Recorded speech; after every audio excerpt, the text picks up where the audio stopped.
MLA ಮತ್ತೆ ತಹಸೀಲ್ದಾರ್ ನನಗೊಂದು letter ಕೊಟ್ಟಿದ್ದಾರೆ, ಅದನ್ನ ಕ್ಲೀನ್ ಮಾಡಿಸ್ಬೇಕು ಅಂತ. ಯಾವ ಉದ್ದೇಶಕ್ಕೆ ಕ್ಲೀನ್ ಮಾಡಿಸ್ತಾ ಇದ್ದಾರೆ ಮೇಡಮ್? ಚಾಮುಂಡಿ ಬೆಟ್ಟ ಸುತ್ತಮುತ್ತಲೂ ಬೇಕಾದಷ್ಟು ಪೊದೆಗಳಿದೆ, ಬೇಕಾದಷ್ಟು ಜಾಗ ಇದೆ, ಅದನ್ನೆಲ್ಲ ಯಾಕೆ ಕ್ಲೀನ್ ಮಾಡ್ತಾ ಇಲ್ಲ ಇವರು ಯಾವತ್ತೂ ಒಳ್ಳೇದಂತೂ ಮಾಡಿಲ್ಲ. ಅವರು ಇವತ್ತು ಬೀದಿಲಿ ಎಷ್ಟೋ ಜನ ಬಿದ್ದಿದ್ದಾರೆ, ಯಾರಿಗೂ ಮನೆ, ಎಷ್ಟೋ ಜನಕ್ಕೆ ಮನೆ ಇಲ್ಲ, ಎಷ್ಟೋ ಸಾವಿರ ಲಕ್ಷಾಂತರ ಜನಕ್ಕೆ ಇವತ್ತು ಮನೆ ಇಲ್ಲ. ಇವರು ಅದನ್ನೇನಾದ್ರು ಗುರುತಿಸಿ ಮನೆ ಕೊಡ್ತಾ ಇದ್ದೀರಾ? ರಾಜಕಾರಣಿಗಳು ಇವತ್ತು ಸಾರ್ವಜನಿಕರು ತುಳಿತಾ ಇದ್ದಾರೆ. ನಮ್ಮ ಸಾರ್ವಜನಿಕರಿಗೆ ಇದು ಯಾರು ಅರ್ಥ ಆಗ್ತಾ ಇಲ್ಲ, ಯಾಕೆ ಪ್ರಶ್ನೆ ಮಾಡ್ತಾ ಇಲ್ಲ ಇವರು? ಇಷ್ಟು ವರ್ಷದಿಂದ ಮಾಳ ಬಿದ್ದಿದ್ನ ಇವಾಗ ಕ್ಲೀನ್ ಮಾಡಬೇಕಾಗಿತ್ತು ಅಂತ ನಾವು ಪ್ರಶ್ನೆ ಮಾಡ್ತೀವಿ. ಅವಾಗ ನನಗೆ ಗೊತ್ತಿಲ್ಲ ಸರ್, ಈ ರೀತಿ ನನಗೆ ಲೆಟರ್ ಕೊಟ್ಟಿದ್ದಾರೆ, ಆ ಉದ್ದೇಶಕ್ಕೋಸ್ಕರ ನಾನು ಇದನ್ನ ಕ್ಲೀನ್ ಮಾಡ್ತಾ ಇದ್ದೀನಿ ಅಂತ ನನಗೆ ಚೀಫ್ ಆಫೀಸರ್ ನನ್ನ ಗಮನಕ್ಕೆ ತರ್ತಾರೆ. ಸರ್, ಈಗ ಸರ್ವೆ ನಂಬರ್ 7 ಇದು ಬಂಡಿಪಾಳ್ಯದಲ್ಲಿ ನಾವಿದ್ದೀವಿ. ಕಳೆದ ಒಂದು ವಾರದ ಹಿಂದೆ ನಮ್ಮ ರಾಜ್ಯ ಉಪಾಧ್ಯಕ್ಷರಾದಂಥ ಸೋಮ್ ಸುಂದರ್ ಸರ್ ಅವರು ಅಚಾನಕವಾಗಿ ರಸ್ತೆಯಲ್ಲಿ ಅವರು ಬರ್ತಾ ಇರ್ತಾರೆ. ಆ ಸಂದರ್ಭದಲ್ಲಿ ಇದು ಎಲ್ಲ ಕ್ಲೀನ್ ಮಾಡ್ತಾ ಇರ್ತಾರೆ, JCB ಮತ್ತು ಟ್ರ್ಯಾಕ್ಟರ್ಸ್ ಎಲ್ಲ ಕ್ಲೀನ್ ಮಾಡ್ತಾ ಇರ್ತಾರೆ. ಆ ಸಂದರ್ಭದಲ್ಲಿ ಇವರು ಪ್ರಶ್ನೆ ಮಾಡಿ ಅದನ್ನು ಕೇಳ್ತಾರೆ, ಏನು ಇದು, ಯಾವ ಜಾಗ, ಏನಕ್ಕೆ ಕ್ಲೀನ್ ಮಾಡ್ತಾ ಇದ್ದೀರಿ, ಇಷ್ಟು ದಿವಸದಿಂದ ಹಾಗೆ ಇತ್ತಲ್ಲ ಅದು, ಆ ಕಾರಣಕ್ಕೋಸ್ಕರ ಅದನ್ನು ಅವ್ರು ಪ್ರಶ್ನೆ ಮಾಡ್ತಾರೆ. ಆಗ ಸರಿಯಾಗಿ ಅವ್ರಿಗೆ ಉತ್ತರ ಸಿಗಲ್ಲ. ನಮಗೆ ಈಗ ಮೇಡಮ್ ಅವರು ನಮಗೆ ಚೀಫ್ ಆಫೀಸರ್ ನಮಗೆ ಹೇಳಿದ್ದಾರೆ, ಆ ಕಾರಣಕ್ಕೋಸ್ಕರ ಇದನ್ನ ಕ್ಲೀನ್ ಮಾಡ್ತಾ ಇದ್ದೀವಿ ಅನ್ನೋದು ಅಷ್ಟೇ ಪ್ರಶ್ನೆ ಮಾಡ್ತಾರೆ. ಅದಾದ ನಂತರ ಇದು ನಮ್ಮ ಸೋಮ್ ಸುಂದರ್ ಸರು ನಮ್ಮ ಲೈವಲ್ಲಿ ಏನಿದೆ ಅದನ್ನು ವಿಸ್ತೀರ್ಣವಾಗಿ ಅದನ್ನು ಬಿಚ್ಚಿಟ್ಟಿದ್ದಾರೆ. ಏನಾಗ್ತಾ ಇದೆ ಈ ಜಾಗದಲ್ಲಿ, ಯಾಕೆ ಈ ಥರ ಕ್ಲೀನ್ ಮಾಡಿಸ್ತಾರೆ ಅನ್ನೋದನ್ನೆಲ್ಲ ಅವರು ನನ್ನ ಹತ್ರ ಕೇಳಿ ಅದನ್ನು ವಿಷಯ ತಿಳಿರಿ ಅಂತ ನನ್ನ ಗಮನಕ್ಕೆ ತರ್ತಾರೆ. ನಾನು ಮೈಸೂರು ಜಿಲ್ಲಾ ಅಧ್ಯಕ್ಷರಾಗಿ ನನ್ನ ಹೆಸರು ನಾಗೇಂದ್ರ ಅಂತೇಳಿ ನನ್ನ ಗಮನಕ್ಕೆ ಬಂದ ನಂತರ ನಾನು ಚೀಫ್ ಆಫೀಸರು ದೀಪ ಅವ್ರ ಹತ್ರ ನಾನು ಪಟ್ಟಣ ಪಂಚಾಯತಿ ಸಂಬಂಧಪಟ್ಟಂಗೆ ನಾನು ಅವ್ರಿಗೆ ದೀಪ ಅವರು ಫೋನ್ ಮಾಡಿ ವಿಷಯ ತಿಳಿಸ್ತಾ ಇರ್ತೀನಿ. ಆವಾಗ ಸಂದರ್ಭದಲ್ಲಿ ಹೇಳ್ತಾರೆ ಅವರು, ಏನು ಉದ್ದೇಶ ಮೇಡಮ್ ಅದನ್ನು ಕ್ಲೀನ್ ಮಾಡಿಸ್ತಾ ಇದ್ದೀರಲ್ಲ, ಏನು ಅದು, ಯಾವ ಜಾಗ, ಏನು ಎತ್ತಲೆ ಅಂತ ಅವ್ರ ಹತ್ರ ನಾನು ಮಾತಾಡ್ತೀನಿ. ಆ ಸಂದರ್ಭದಲ್ಲಿ ಅವ್ರು ಹೇಳ್ತಾರೆ, ಇದು ಬಂದು ನಮ್ಮ MLA ಮತ್ತು ತಹಸೀಲ್ದಾರ್ ನನಗೊಂದು ಲೆಟರ್ ಕೊಟ್ಟಿದ್ದಾರೆ, ಅದನ್ನು ಕ್ಲೀನ್ ಮಾಡಿಸ್ಬೇಕು ಅಂತ. ಯಾವ ಉದ್ದೇಶಕ್ಕೆ ಕ್ಲೀನ್ ಮಾಡಿಸ್ತಾ ಇದ್ದಾರೆ ಮೇಡಮ್? ಇಲ್ಲ, ಅಲ್ಲಿ ಪೊದೆ ಆಗಿದೆ, ಆ ಥರ ಎಲ್ಲ ಭಾಳ ತೊಂದರೆ ಆಗಿದೆ, ಹೋಗೋರು ಬರೋ ಲೇಡೀಸ್ಗಳು ಅವ್ರು ಇವ್ರು ಈ ಥರ ಎಲ್ಲ ಜನಸಂಘಟನೆ ಇದೆ, ಅಲ್ಲಿ ತೊಂದರೆ ಆಗಬಾರ್ದು, ಪೊದೆಗಳೆಲ್ಲ ಬೆಳ್ಕೊಂಡಿದೆ, ಹಾಗಾಗಿ ಇದನ್ನು ನಾವು ಕ್ಲೀನ್ ಮಾಡ್ಸೋಕೆ ಹೇಳಿದರೆ ಆ ಕಾರಣಕ್ಕೋಸ್ಕರ ನಾವು ಕ್ಲೀನ್ ಮಾಡಿಸ್ತಾ ಇದ್ದೀನಿ ಅಂತ ಅವ್ರು ನನ್ನ ಹತ್ರ ಹೇಳ್ತಾರೆ. ಅದೇ ರೀತಿ ಇವತ್ತು ಚಾಮುಂಡಿ ಬೆಟ್ಟ ಸುತ್ತಮುತ್ತಲೂ ಬೇಕಾದಷ್ಟು ಪೊದೆಗಳಿದೆ, ಬೇಕಾದಷ್ಟು ಜಾಗ ಇದೆ, ಅದನ್ನೆಲ್ಲ ಯಾಕೆ ಕ್ಲೀನ್ ಮಾಡ್ತಾ ಇಲ್ಲ ಇವರು? ಈಗ ಜಾಗನೇ ಆ್ಯಕ್ಚುಲಿ ಇದು ಆಶ್ರಯ ಯೋಜನೆ ಅಂತೇಳಿ 7 ಎಕರೆನೇ ಇವರು ಮಂಜೂರಾಗಿದೆ ಅಂತೇಳಿ ನಮಗೆ ಮಾಹಿತಿ ಇದೆ. ಮಂಜೂರಾಗಿದೆ, ಇವತ್ತಿನವರೆಗೂ ನೀವು ಸಾರ್ವಜನಿಕರಿಗೆ ಯಾಕೆ ಕೊಟ್ಟಿಲ್ಲ? ಈಗ ಇದು ತಕ್ಷಣಕ್ಕೆ ಕ್ಲೀನ್ ಮಾಡ್ಬೇಕಾರೆ ಏನು ಉದ್ದೇಶ? ಇವ್ರುಗಳು ಲೆಟ್ರ್ ಕೊಟ್ಟು ಈಗ ಕ್ಲೀನ್ ಮಾಡಿಸೋ ಉದ್ದೇಶ ಏನು? ಯಾಕೆ ಬೇರೆ ಜಾಗನೇ ಇಲ್ಲ? ಇವತ್ತು ಚಾಮುಂಡಿ ಬೆಟ್ಟ ಸುತ್ತಮುತ್ತಲು ಇವತ್ತು ಸರ್ವೆ ನಂಬರಲ್ಲಿ ಇವತ್ತು ಇನ್ನೂ ಬೇಕಾದಷ್ಟು ಎಕರೆಗಟ್ಟಲೆ ಇಲ್ಲಿ ಜಾಗ ಇದೆ, ಸರ್ಕಾರಿ ಭೂಮಿ ಇದೆ. ಇವರು ಅದನ್ನು ಕ್ಲೀನ್ ಮಾಡೋದು ಬಿಟ್ಟು ಈಗ ಇದನ್ನೇ ಯಾಕೆ ಟಾರ್ಗೆಟ್ ಮಾಡ್ಕೊಂಡು ಕ್ಲೀನ್ ಮಾಡಬೇಕಾಗಿತ್ತು? ಇಷ್ಟು ವರ್ಷದಿಂದ ಮಾಳ ಬಿದ್ದಿದ್ದನ್ನ ಇವಾಗ ಕ್ಲೀನ್ ಮಾಡಬೇಕಾಗಿತ್ತು ಅಂತ ನಾವು ಪ್ರಶ್ನೆ ಮಾಡ್ತೀವಿ. ಆವಾಗ ನನಗೆ ಗೊತ್ತಿಲ್ಲ ಸರ್, ಈ ರೀತಿ ನನಗೆ ಲೆಟರ್ ಕೊಟ್ಟಿದ್ದಾರೆ, ಆ ಉದ್ದೇಶಕ್ಕೋಸ್ಕರ ನಾನು ಇದನ್ನ ಕ್ಲೀನ್ ಮಾಡಿಸ್ತಾ ಇದ್ದೀನಿ ಅಂತ ನನಗೆ ಚೀಫ್ ಆಫೀಸರ್ ನನ್ನ ಗಮನಕ್ಕೆ ತರ್ತಾರೆ.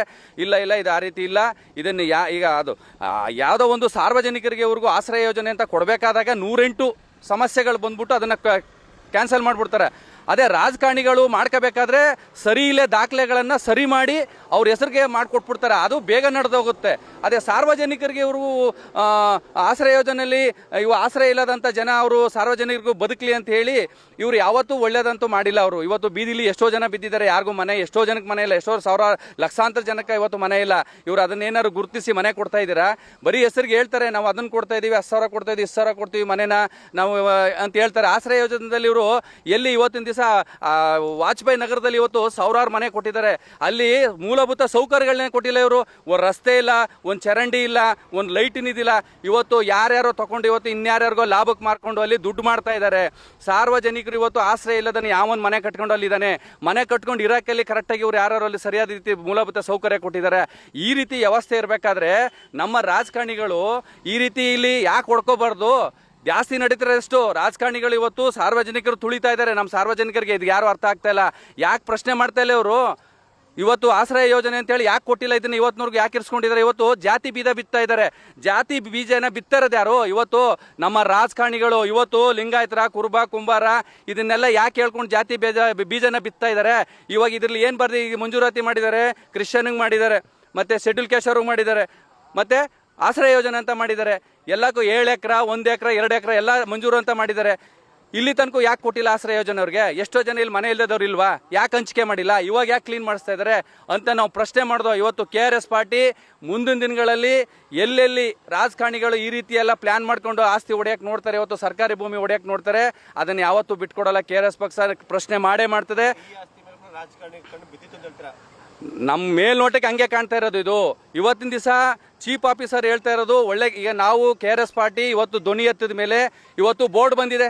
ನಾವು ಧ್ವನಿ ಎತ್ತಲಿಲ್ಲ ಅಂದರೆ ಇವತ್ತು ಬೋರ್ಡೇ ಆಗ್ತಿರಲ್ಲ. ಇದು ಸರ್ಕಾರಿ ಆಸ್ತಿ ಅಂತ ಯಾರು ಗೊತ್ತಾಗ್ತಾ ಇತ್ತು? ಸರ್ಕಾರ ಬೇಡ, ಈಗ ನಾವು ಸಂಬಂಧಪಟ್ಟಂತ ಈಗ ರಾಜಕಾರಣಿಗಳೇ ಆಗಿರ್ಬೋದು, ಸಂಬಂಧಪಟ್ಟ ಅಧಿಕಾರಿನೇ ಇರ್ಬೋದು, ಯಾರು ಇಲ್ಲಿ ಸಾರ್ವಜನಿಕರ ಗಮನಕ್ಕೆ ತಂದಿದ್ದಾರಾ? ಒಂದು ಬೋರ್ಡ್ ಹಾಕಿದಾರಾ? ನಾವು ಇಲ್ಲಿ KRS ಪಾರ್ಟಿ ಪ್ರಶ್ನೆ ಮಾಡಿದ್ಮೇಲೆ ಇಲ್ಲಿ ಬೋರ್ಡ್ ಹಾಕಿದ್ದಾರೆ. ಏನು ಉದ್ದೇಶ? ಇಷ್ಟು ದಿವಸ ಪೊದೆಗಳಲ್ಲಿ ಎಲ್ಲೂ ಇಲ್ವಾ? ಇವತ್ತು ಇಡೀ ನಮ್ಮ ಚಾಮುಂಡಿ ಬೆಟ್ಟ ಸುತ್ತಲೂ ಇವತ್ತು ಸರ್ವೆ ನಂಬರ್ಲಿ 1000 ಎಕರೆ ಇದೆ. ಯಾರಿಗೆ ಗೊತ್ತಿದೆ? ನಮ್ಮ ಸಾರ್ವಜನಿಕರಿಗೆ. ಎಲ್ಲರೂ ಬೋರ್ಡ್ ಹಾಕಿದ್ದಾರೆ, ಇದು ಸಾರ್ವಜನಿಕರ ಆಸ್ತಿ ಅಂತ ಬೋರ್ಡ್ ಹಾಕಿದಾರಾ? ನಮ್ಮ ಸಾರ್ವಜನಿಕರಿಗೆ ಒಳ್ಳೇದು ಮಾಡ್ತಾ ಇದ್ದಾರಾ? ಇವತ್ತು ರಾಜಕಾರಣಿಗೆ ಒಳ್ಳೇದಾಗಬೇಕು. ಇವತ್ತು ಅಧಿಕಾರಿಗಳು ಇಟ್ಕೊಂಡು ರಾಜಕಾರಣಿಗಳು ಮೆರೀತಾ ಇದ್ದಾರೆ, ನಮ್ಮ ಸಾರ್ವಜನಿಕರು ತುಳಿತಾ ಇದ್ದಾರೆ. ನಮ್ಮ ಸಾರ್ವಜನಿಕರು ಅದನ್ನು ಅರ್ಥ ಮಾಡ್ಕೋಬೇಕು. ನಮಗೆ ಇದು ಆ ಕಾರಣಕ್ಕೋಸ್ಕರ ನಾವು ಹೇಳಿದ ಮೇಲೆ ಇವತ್ತು KRS ಪಾರ್ಟಿ ಧ್ವನಿ ಎತ್ತಿದ ಮೇಲೆ ಇವತ್ತು ಬೋರ್ಡ್ ಬಂದಿದೆ. ಇಲ್ಲ ಬೋರ್ಡ್ನೂ ಆಗ್ತಿರಲ್ಲ ಇವರು. ಮುಂದಿನ ದಿನಗಳಲ್ಲಿ ಇನ್ನೂ ಏನೇನಿದೆ ಸುತ್ತಮುತ್ತಲು ಇಲ್ಲಿ ಸರ್ಕಾರಿ ಭೂಮಿಗಳನ್ನ ಇವತ್ತು ಈ ಥರ ನೋಡಿ. ಆಮೇಲೆ ನಮ್ಮ ರಾಜ್ಯದಲ್ಲಿ ಹೊರ ರಾಜ್ಯಗಳಿಗೆ ಇವತ್ತು ನಾವು ಮನೆ ಕೊಡ್ತಾ ಇದ್ದೀವಿ. ಇವತ್ತು ಹೊರ ರಾಜ್ಯದವ್ರು ಬಂದು ಕೂತ್ಕೋತಾ ಇದ್ದಾರೆ. ಕನ್ನಡಿಗರಿಗೆ ನಿಂತ್ಕೊಳ್ಳೋಕ್ಕೆ ಜಾಗ ಇರಲ್ಲ ನಮಗೆ ಇಲ್ಲಿ. ಕನ್ನಡಿಗರು ಕರ್ನಾಟಕದಲ್ಲಿ ಬದುಕಕ್ಕೆ ಜಾಗ, ನಿಲ್ಲಕ್ಕೆ ಜಾಗ ಇರಲ್ಲ. ಆ ಪರಿಸ್ಥಿತಿ ಮುಂದಿನ ದಿನಗಳಲ್ಲಿ ಬರ್ತದೆ. ನಮ್ಮ ಸಾರ್ವಜನಿಕರು ಇದನ್ನು ಅರ್ಥ ಮಾಡ್ಕೋಬೇಕು. ನಮ್ಮ ಜಾಗದಲ್ಲಿ ಏನೇನು ನಡೀತದೆ ಮಾಧ್ಯಮ ಪ್ರತಿಯೊಂದನ್ನು ನಾವು ಅದನ್ನು ಪ್ರಶ್ನೆ ಮಾಡಬೇಕು.